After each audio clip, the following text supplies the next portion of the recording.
it. This is a remedial massage. Oh, wow, we're recording. Oh, great. That's on tape now. I'll tell you what, Kate Bates, for Olympian, world champion, rainbow jersey connoisseur, I'm never unhappy to be proven wrong. And I think I'm not going to leave you out of this, absolute shit canning of the Glasgow program that we undertook in episode 58 of the Wheelhouse podcast. Because you know what? They can take our lives, but they can never take our rainbows. It's been extraordinary, Kate. It's been pretty incredible. I must say, last week I was very concerned with how the ins and outs of the broadcasting would work and how would we have access to it. And can I say SBS have done an amazing job, because if you go to their platform, you can choose your poison. You can go for the track cycling, the mountain bike, the road. You can it's really great. I mean, I'm prepared to admit I got it wrong. It's like those candy shops where you go and you get a bag and you fill it. It's like a cycling candy shop. Like a pick and mix. It's great. It is a pick and mix. I think that it has meant that I've consumed more cycling and more disciplines than I normally would when they're all spread out. Because that's it's saying like something. Off the back of the Tour de France and the Tour de France Femme, you're really into it. You've got the momentum. Yeah. And you consume a fair bit of cycling, so that's a really big thing. I do, but I must admit I don't normally follow like the mountain biking and the BMX. I usually catch up on it, but as it's popping up, it's quite great. I mean, multi-screen, I think, is probably the... Sports bar. Yeah, exactly. Sports bar viewing. Look, credit where credit is due, and the Wheelhouse... Indeed. Every now and then makes an outlandish call. But that's what we have fun with doing. My name's Joel Spreadborough. Catherine Bates is here as well. We're talking about the Glasgow Worlds, the Super Worlds, as we said last week, 200 titles, a lot happening. Australia up there. We're going to talk about some of the Aussies. But before we get into all of that and go through Glasgow with an absolute fine-tooth kilt-wearing comb... let's begin with Mathieu. Mathieu, because what a performance from our boy Mathieu van der Poel, who just that race, the road race was a very, very colourful instalment of elite cycling, and he's emerged with a ridiculously dominant finish, despite having a couple of interruptions along the way. Only male to win Worlds in cyclocross, road race as well, getting on the mountain bike as well. It's an extraordinary display, Kate. Well, I'm glad that you said it is extraordinary. And I'm glad that you said the first male, because there's a lot of people saying, it's the first time someone's done this. I'm going to correct that front up. Pauline Ferrand-Prévot, who is also known as the only female with a contract at Ineos. They obviously find her very special. She did it in 2014, 2015. She did it across road, mountain bike and cyclocross that year as well. Yep. They're the only two times in history. She's like been there, done that, wear the jacket, stick that up your jumper. Yep. But it is really remarkable that he's going to try and do that. With the mountain bike coming up as well. But I think the road race, Joel, there's just so many things to unpack about it. But what I can say from the very outset of this discussion is it's a podium for the ages, and that nobody who woke up to see the results the next morning would have been surprised. There was nobody on the podium or near the podium that you went, oh, really? Wow, I didn't see that coming. You can't say that every year. You would think, it's the World Championships. It's always the case. It's not. When Mads Pedersen won the first race in his rainbow jerseys, he was carrying water bottles for Richie Porte, because nobody imagined that Mads Pedersen would be the world champion. Now, that's a different case now. He could be world champion and people wouldn't be surprised. But the world is known for some surprising results. This year was not one of them. I mean, if the podium had have been in a different order, nobody would have been surprised either. I think the cream of the crop really rose. It did. And I think when you look at the year that Mathieu has had... Mathieu, bless you. It's been an extraordinary year. Cyclocross Worlds, Milan, San Remo, Paris-Roubaix, Road Worlds. As you say, mountain bike to come. You're not You're not seeing him for that. That's okay. But I want to ask you about, and this is I'm gonna go right for the ribs early here because there's a certain Belgian you're a pretty big fan of, and we love speaking about the rivalry and what sometimes seems like a bromance, but they've both said no, it's not a bromance. Anyway, it's a heated competition. I refer, of course, to Wout van Aert, and what we've been talking about is, is it Wout? Is it Mathieu? Is it Wout? I want to ask you, Kate, definitively, is it Mathieu? No. Still not. Still not.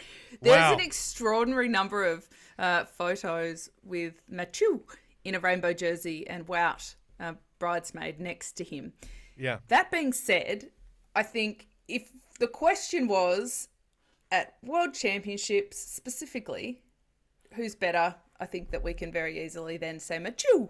But if we're talking about more broadly, I'm still on Team Van Aert. Because, and I want to justify this because I think this could be one of the best debating topics for a pub or a trivia night you could possibly get.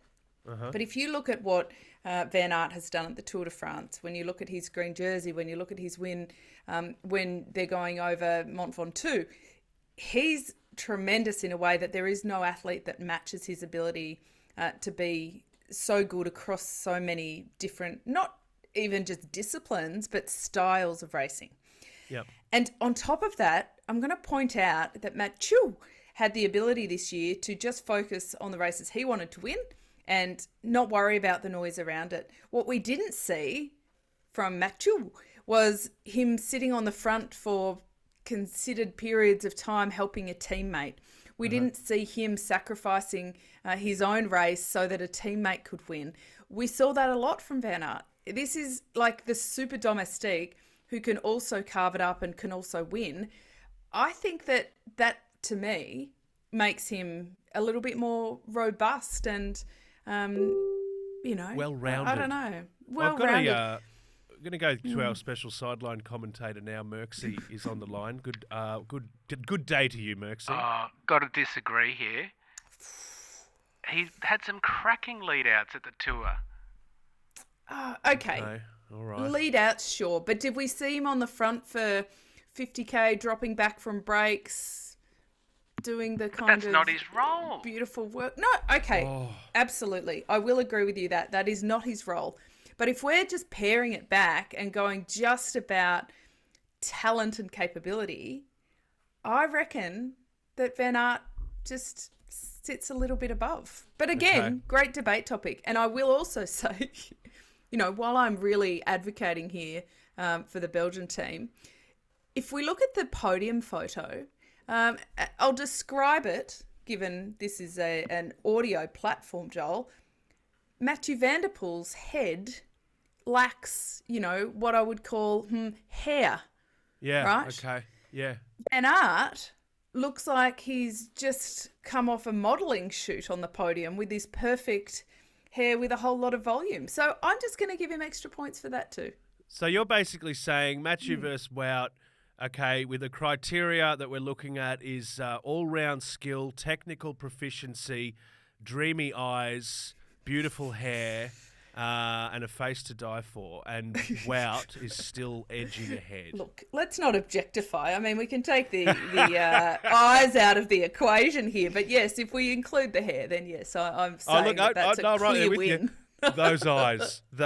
No, look, it's a great debate, and it's one that I think we'll continue to have. But I tell you what, the year that he's had has been extraordinary. But the thing with Wout van Aert is he can pop up anywhere at any time. So I think it's a debate we'll continue to have. I want to talk a little bit more about the race itself. Let's have a quick sideline comment from Merckxy. Just a quick fun fact. First Dutchman to win Worlds since 1985. That was the year I was born. So that's the other thing. I'm feeling a bit of solidarity, a bit of Dutch pride as well. I wonder how many newspapers went with the Dutchman flies or the Flying Dutchman or some derivation of that. I reckon dozens. It never gets old. Yeah. I don't think it gets old either. Never gets old, never gets amusing. Now, I want to ask you about this race. It was an extraordinary race. So we've seen a little bit of upheaval around the sporting world in recent years, and protests and things like that becoming a bit more of a thing. I remember the Ashes series got underway with some orange powder and the like happening as well recently. We saw that, again, a very, very significant delay, 50 minutes or so. So Mathieu overcame that. He overcame a stack, a little bit of a slip out on the old slickery roads. One thing he didn't leave with, which is great, is a tummy ache. Because when you got to go, you got to go, Kate Bates. And we talk a lot of shit on this show, but I believe that you are going to flush us into new depths today with a segment I'd like to call Poo Times. I can't tell whether you pre-wrote and researched that line, that segue, Joel, but that's quite brilliant. I'm going to take it there. We know that I'm a little bit of a prude, and I tend not to like to talk about these things, but I think it would be remiss of us to not talk about the Glasweigan farmer who got a knock on their door, farmers, and with the Dutch team, a soigneur, I believe, or a manager, and Mathieu van der Poel saying, pardon me, would you mind if we used your bathroom? Now, it's not clear how much context he gave, whether he was like, I'm a rider with the World Championships, blah, blah, blah, or whether it was just so desperate that he said, please let me in. This is not going to be pretty otherwise. Fair to say, even though there was no specific reference to it, Joel, the word poo was not used at all in any media. Fair to say that that's what was going on, because I can't believe we're talking about this on a podcast that literally gets listened to by many around the world. It's a bit not the high of my career, but I pushed, Joel. It happened because poor Mathieu van der Poel obviously needed to do a number 2. Otherwise, he would have gone in the field like all of his teammates did and his colleagues from other countries. We've seen them whip out the business and do the number 1s on the roadside. It's a constant that we see on the coverage. So we know that's what he was doing. In the press conference, he thanked them, Joel, for letting him, this is so funny, sit on the toilet. Yeah, I was curious about this. Is this like a Dutch language thing where it's like if you use a facility, you just say sit? Or is he just giving the game away there that, I went and had a squat and sorted myself out. Oh, crikey. I think the fact that he needed to use someone's house is the giveaway rather than the terminology. But yes, certainly I think in native English we would say use their bathroom. Okay. He has said sit on the toilet.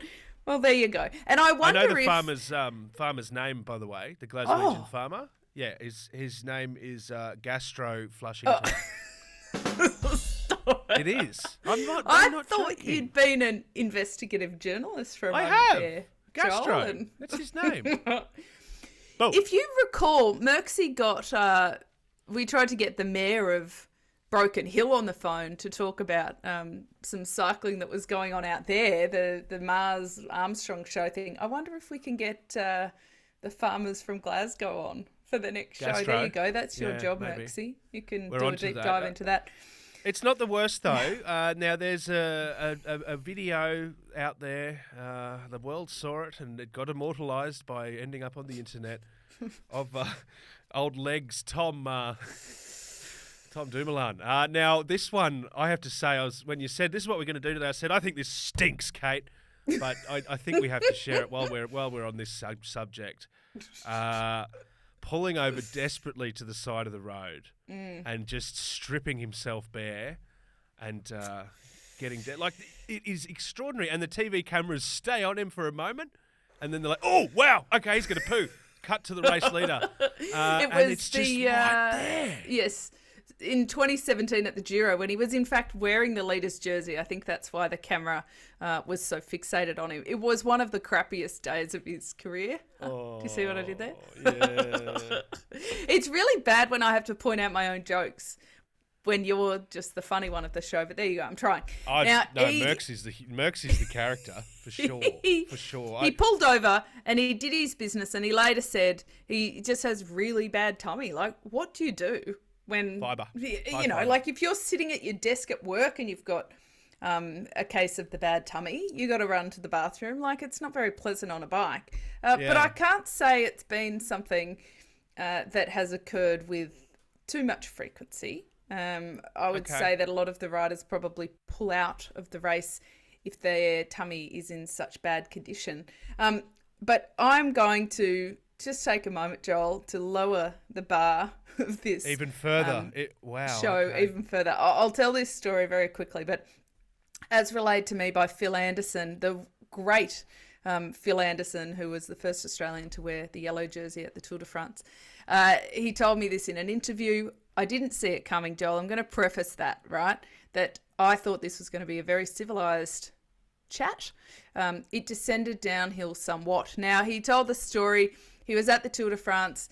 It was back in the time where they had no helmets on. He had a cycling cap on, though, and he really needed to go. He had a bad tummy, but he didn't want to stop and lose time, and he was quite worried about that.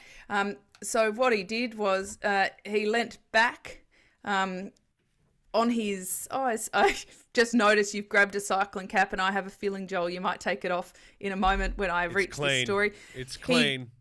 He pushes back on his saddle, he pulls his nicks down, he removes his cycling cap, and he uses the cycling cap to catch what is happening, and he then disposes of the cycling cap on the side of the road. Now, that's a fairly graphic description, made worse, Joel, by the fact that he recalls after he tossed it, he looked back and saw a child on the side of the road running to collect what he thought was this wonderful cycling cap souvenir. No. Yes. Oh, no. So hang on, where did this happen? Where was this? This was at the Tour de France, I believe. This was relayed to me by Phil Anderson. Now, I can check with Phil that it was at the Tour, but this is definitely something that happened in his career. So there you go. Mummy, look, I found a cycling cap. Wow. Okay. So, but the question is, Joel, given Tom Dumoulin's crappy day, given Phil Anderson's desperate urge and the cycling cap, what would have happened to Mathieu van der Poel if a protester hadn't cemented themselves to the road and stopped the race?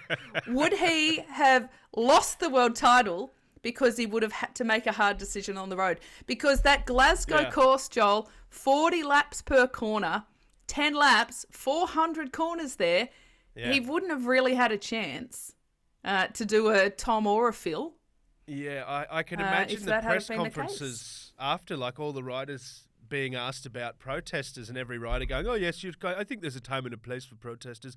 Look, I understand they have a message to get out there, but when we're racing, it's not appropriate. Then you cut to Van der Poel saying, thank Christ for protesters. I'm so happy they intervened. Anyway, what an extraordinary turn of events. Look, he got the poo done. He got up back on the bike when he had his stack.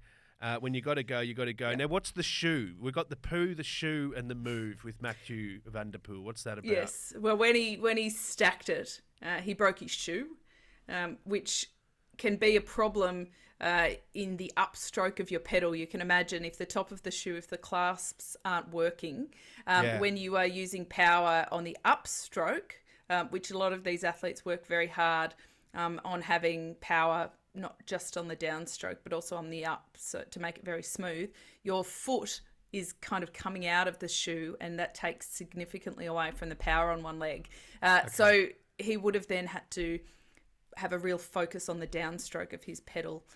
Didn't seem to hinder him at all. And to bring it together, the poo, the shoe, the move, one of the most remarkable things about his ride is that all of his competition were really on the offensive. They were putting in a lot of attacks and kind of preempting what was going to be a really difficult finish to the race, especially because it was so long, which Podgy appeared to be less than impressed with, I might say. But Mathieu, he didn't. He was like cool as a cucumber. He was so patient. Yeah. He didn't partake in any of this flurry of activity. He just sat, and then when he went whack and he attacked, he made it count. So I think this whole world has been very much summarised by those three words, Joel. Yep. Yep, regardless shoe, of and whether move. he was sitting on the saddle or a Glaswegian farmer's toilet seat, he was sitting, he was calm, and he did an outstanding job. Now, a tough course as well. Pog, one of many riders to really struggle, despite getting on the podium, of course. But it was tough out there, Kate Bates. I think it was not that I was out there, but it looked tough out there, Kate Bates. It did. I actually think a bit of a rubbish course. I was on the committee for Wollongong World Championships last year where we designed the course, and I actually feel quite confident to say that we wouldn't have signed off on this course. So technical. That's one thing. Like, everybody loves the challenge of a technical course to a degree. But with 40 corners, some of them 90-degree corners, if it had have been raining a little bit more or different conditions, very narrow, a lot of road furniture. The other thing I noticed was the barriers had feet that were coming out, so not particularly safe, and with sandbags sitting on them to hold them in place. Oh dear. I'm surprised there wasn't more carnage, to be honest, but I think it did change the style of racing, and that really played into the hands of the riders who have exceptionally good skills. And we're looking at Mathieu, we're looking at Wout here for that as well. The guys who do cross discipline, that allowed them to really shine, and that's cool. But I also think that when you were looking at how Remco, for example, was cornering, it wasn't just about whether he had the legs or not. He was actually, noticeably going through corners a lot slower than those guys because of the risk of it. And I'm just not, I feel as though this will be remembered as one of, the worlds to remember. Mm-hmm. But I think it could have gone so badly the other way with the course. It is. It's interesting. It was full of peril for sure. And when a rider is actively hesitant, is showing signs of trepidation, I think these guys and these girls show enough extreme courage often enough to know that they are going to deal with some extremely difficult terrain and some extremely testing courses and downhills, uphills, whatever you want to say. When they're actively showing signs of I'm a bit hesitant, I think it's the course's fault. I don't think you can ever say a cyclist at this level is wilting in the face of a challenge unless it's something quite serious. And I think that's what we kind of saw there. Just my opinion on that one, because that just doesn't make sense to me when you've got little bunkers and stuff and little hazards out. Anyway, we'll go back to the sideline. Hello, Merckxy. Totally disagree with you two. Yep. Ooh. From a TV point of view, spectacular. All the skills. Yeah. Amazing. Crash. Okay, no, look, fair opinion. And look, it rewarded technical proficiency. We should do a countdown one day of the most technically proficient and extend it to nature breaks as well. I think, Tommy... Do you think that rockets Phil Anderson up on the... He's number one. The table. Yeah. Tom Pidcock is up there as well. He's quite good at pulling over and definitely getting it out. Anyway, now let's move on the Wheelhouse podcast. Extraordinary men's road race, and well done to Mathieu van der Poel on getting that one up. I want to mention Matty Dinham, our Aussie, who, this is a great story, Catherine Bates, OLY, because he's literally been parachuted into the Aussie team. Now, we were sad. We were so sad because last week we dedicated a huge amount of time talking up Caleb Ewan and circling this is the moment for get back in there, and not to be. But we'll talk about that in a sec. But Mathieu Dinham coming into the team at the 11th hour and smashing up a 7th place. Yeah, it was a couple of days out. Caleb and Rob Stannard out, Alex Edmondson and Matty Dinham in. Late caller. But what I want to point out at the very beginning here, Joel, Matty Dinham, guess where he comes from? Mountain bike. Yeah. Skills to pay the bills. Neo-pro. Far and above that, the 23-year-old has shown so much talent, and that was rewarded with a contract with DSM for the World Tour this year. We saw him in Wollongong last year. He was kind of the talk of the town. Everybody was saying, gee, this kid's got something special. But to put it, I don't know, not to be indelicate, but it wasn't special enough to get picked for the World's team until there were some dropouts, right? So he's got all this talent, but he hasn't had the year that we know that he's capable of. And I think that it was just the perfect opportunity for him to shine, and shine he did. Like, he's amongst some massive names, established names in the way that he rode, and I'm really impressed. I think that DSM would kind of be rubbing their hands together, thinking they got him for a bargain based on that ride. Okay, that's exciting. So another Aussie to circle in our group of exciting Aussies. So get a big highlighter over his name. And I actually, while we're highlighting, the shout outs that Merckxy has limited us to, one or two per show. I'm listening, Merckxy. Is Hamish McKenzie.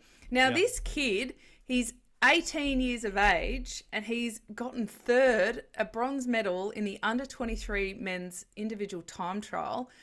Remarkable ride. So good. He turns 19 in a couple of weeks. He represented Australia in the under 19 category last year.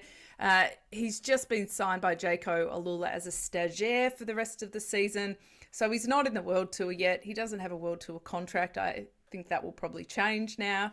But for him to perform at that level in the individual time trial on a course that they're saying is purely for the strong riders, you just know that this kid is talented. I've also commentated on him on the track a fair bit. He's a really good track rider as well. So here we have another young rider coming up. And stagiaire, Joel, there's a fun little cycling term.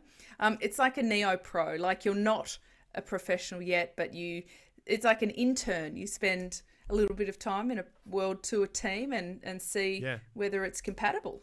So, okay, that's great. I consider myself a stagiaire very much. Yes. I appreciate you answering that question that I didn't ask. It's good to know. And I love that we prefaced that chat by saying we don't mean to be indelicate after we just spent 20 minutes talking about public defecation. That's it's not my favourite thing to do, to talk about such things, Joel. But on the Wheelhouse I thought that was it was worth covering. You are wearing a red shirt. My face is now the colour of your red shirt as the red rag. No, look, you've covered it so beautifully, Hamish McKenzie as well. We'll get to the track in a minute, but let's stay on the TTs, the ITT. You're one of your favourite events, the TTT, the ITT. Now, we haven't mentioned this name for a little while on this program. Jay Vine. Yes. Jay Vine. Is he the guy that's going to cross the line? Yeah, look, I think this is the way they're talking about this course. Firstly, it's hard and long. So it is 48 kilometres for the men.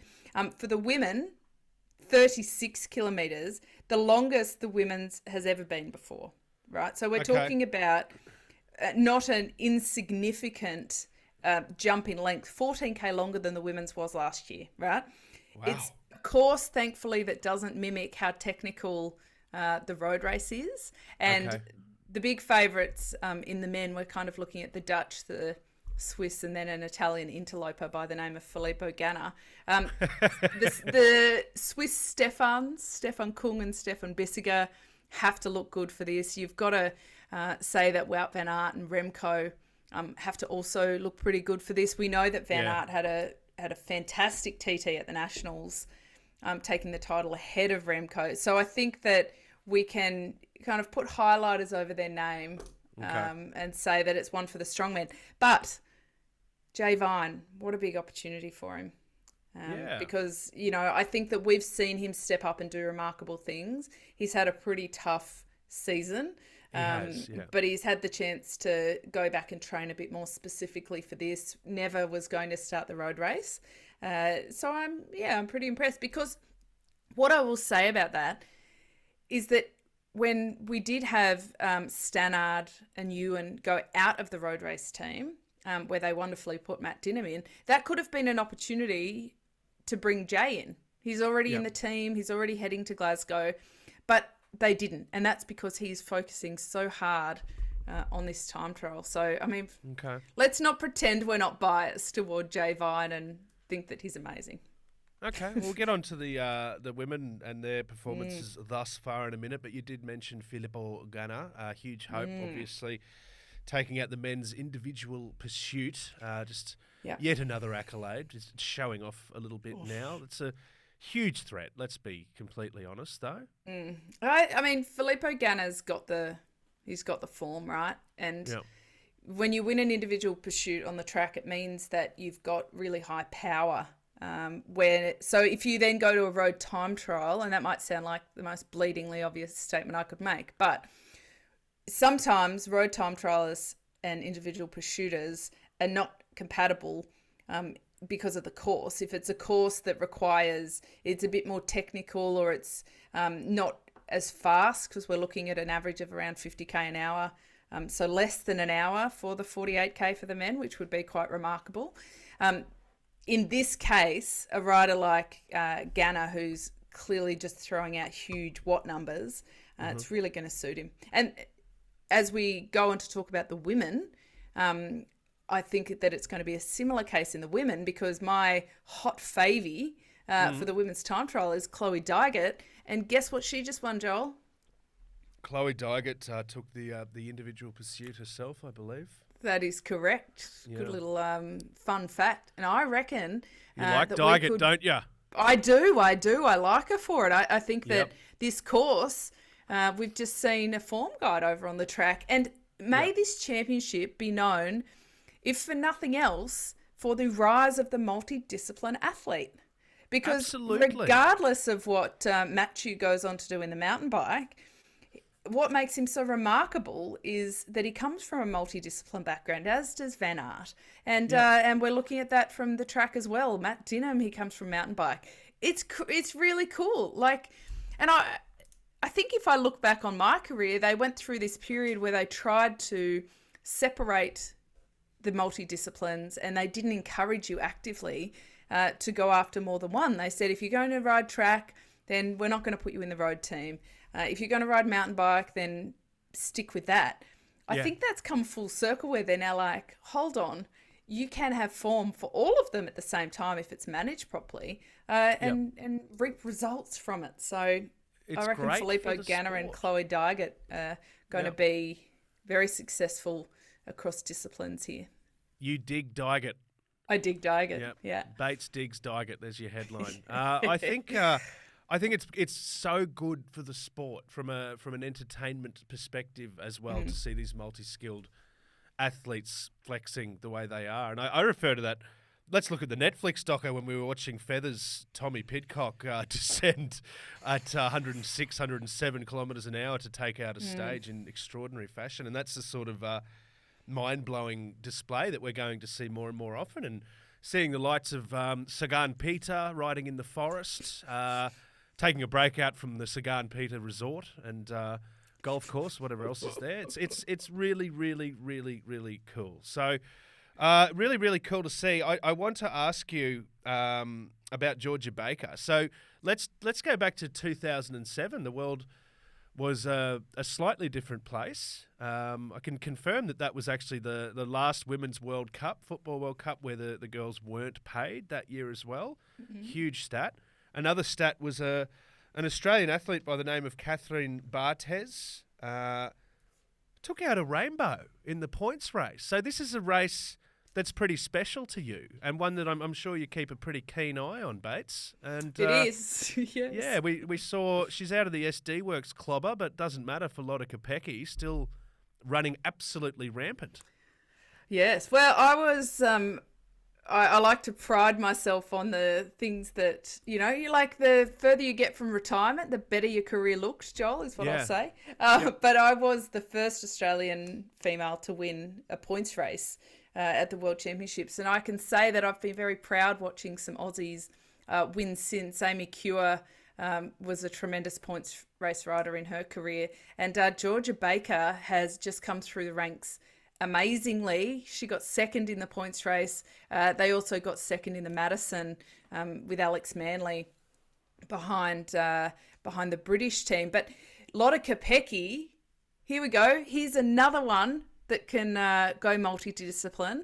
She's won the points race in such impressive style, and following the incredible ride she had and time in the Maillot Jaune at the Tour de France Femme, I think, she's on form. Like, what an incredibly capable athlete. She also rode so well up the Tourmalet that she ended up on the podium overall in GC at the Tour de France. So that is incredibly impressive.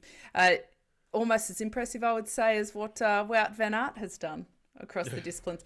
Anyway, I digress, Joel. I reckon... Any opportunity to get WVA into the narrative. Oh, look, it's not that difficult. I reckon Kopecky for the road race.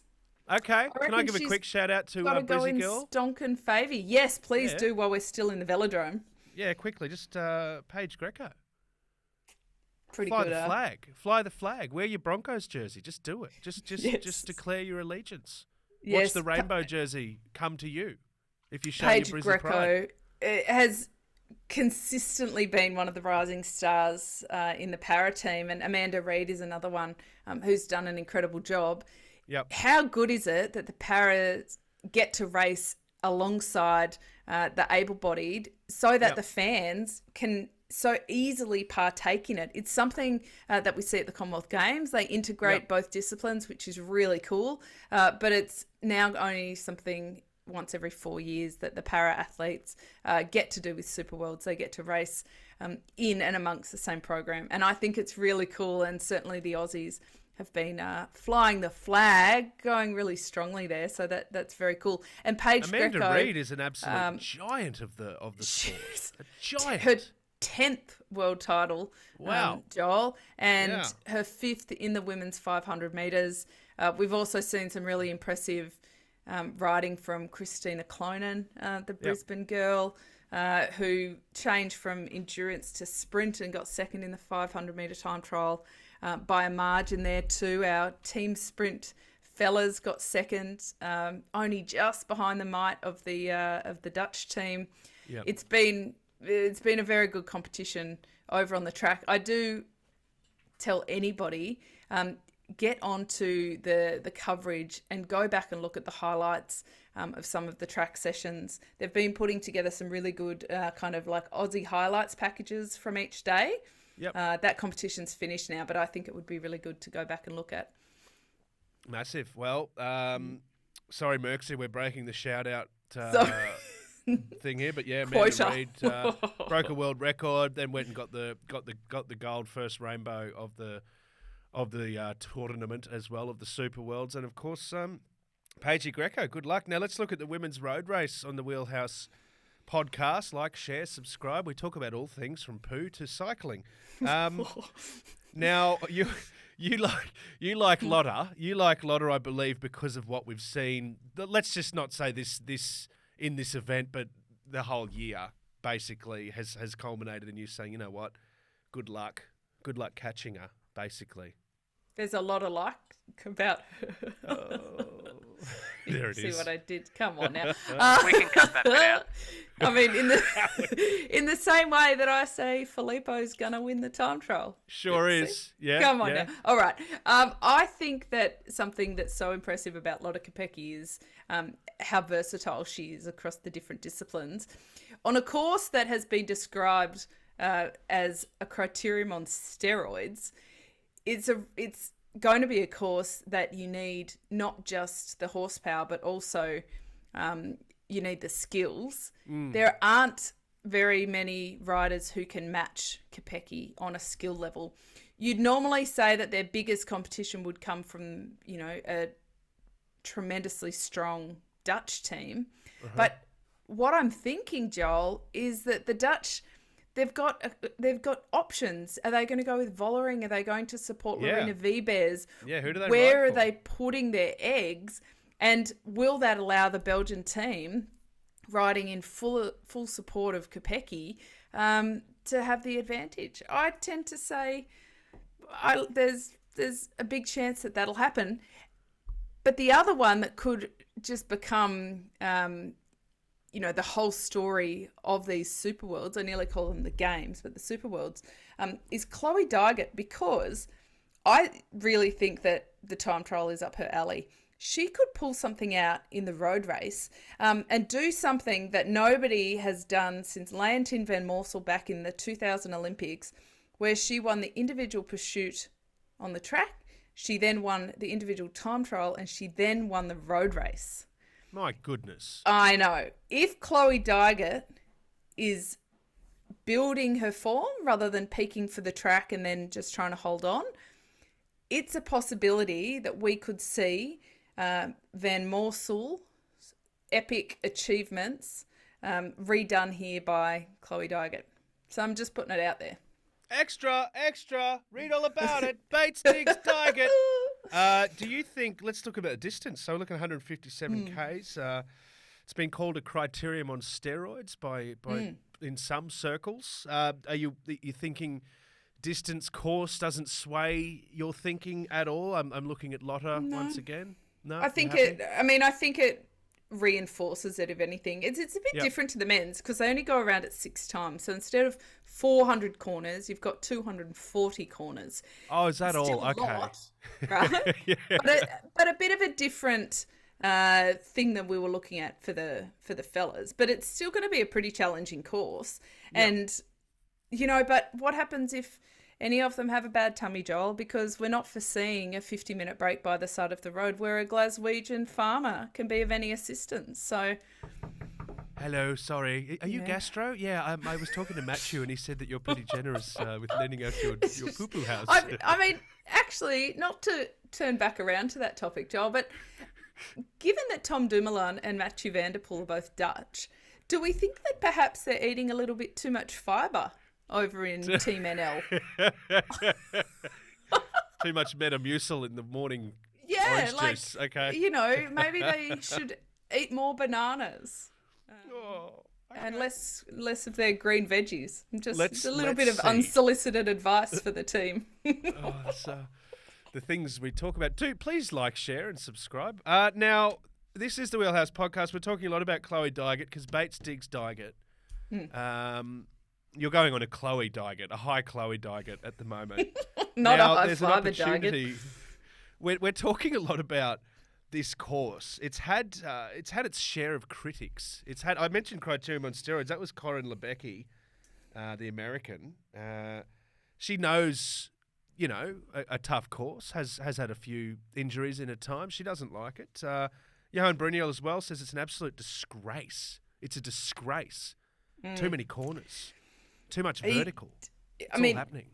Given that Glasgow is Glasgow, and I have to at this point also say that I have been very taken with the scenery. Very, very taken with the Scottish Highlands.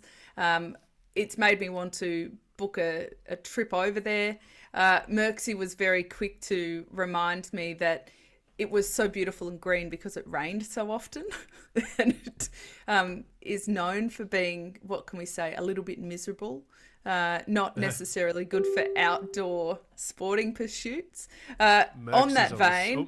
yes. Rain is... Did you notice the cows? They had cows wearing rainbow jerseys. It was very cute. Here it is. Look at this. Rain. Yep. Big cows.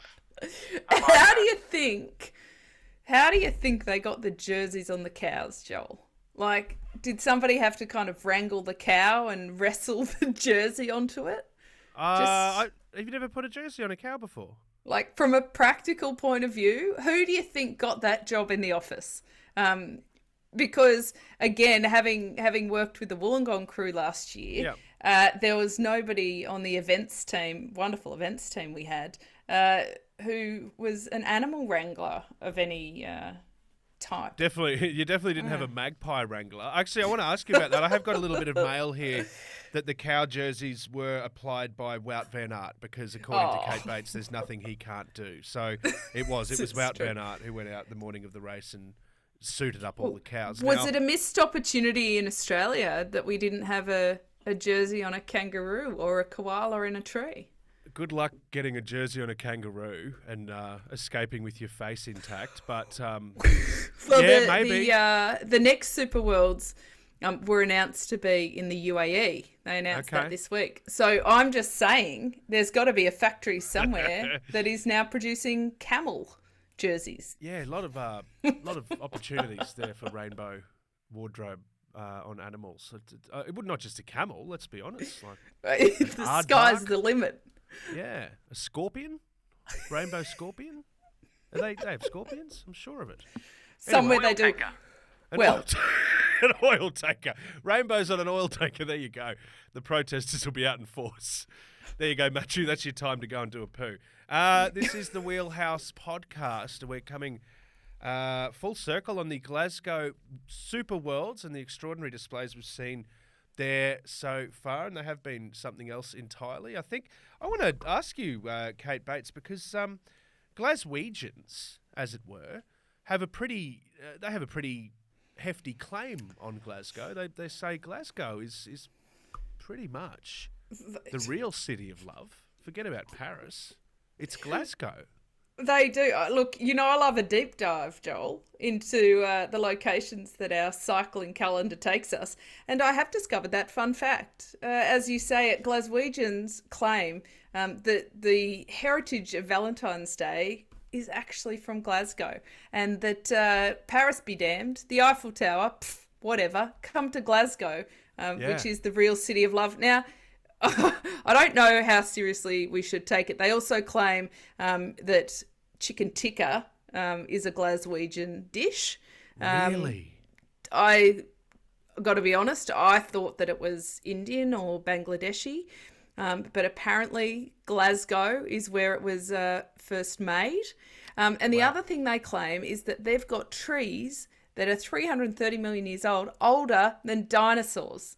Okay. So, look, for a city that is also known to be a little bit miserable and not great weather, not necessarily a tourist attraction, I think that they're spreading their tentacles fairly wide to try and attract people there. But look, I am in love with Glasgow, if for nothing else, for the spoils that we've seen unfold so far over there. A memorable place, even if I can't convince Merckxy to take me there on holidays.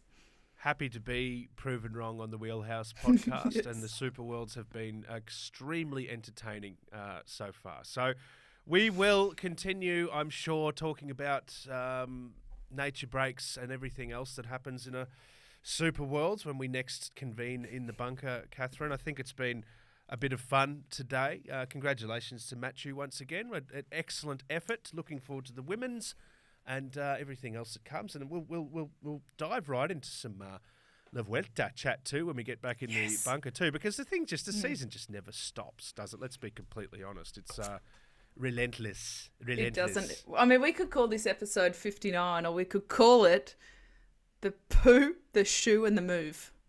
Yeah, what do you Doco think? name. Catchy. Doco name I think the move is taken. They Right, won't the move mind. is taken. I don't think they'll mind if we put the poo and the shoe in front of it.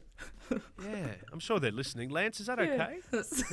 I'll ask. Yeah, I wonder slide if he's got into his any DMs. any toilet stories from his day. I don't know that we need to continue going. Why did I even put that out there? Oh my gosh. We know a lot of things.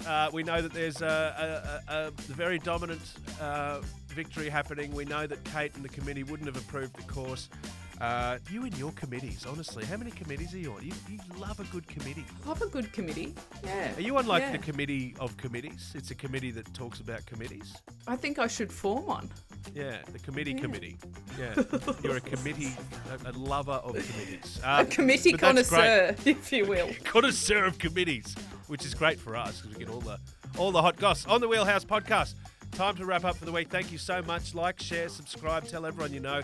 We do have a lot of fun on this. It's cycling from quite literally every single angle.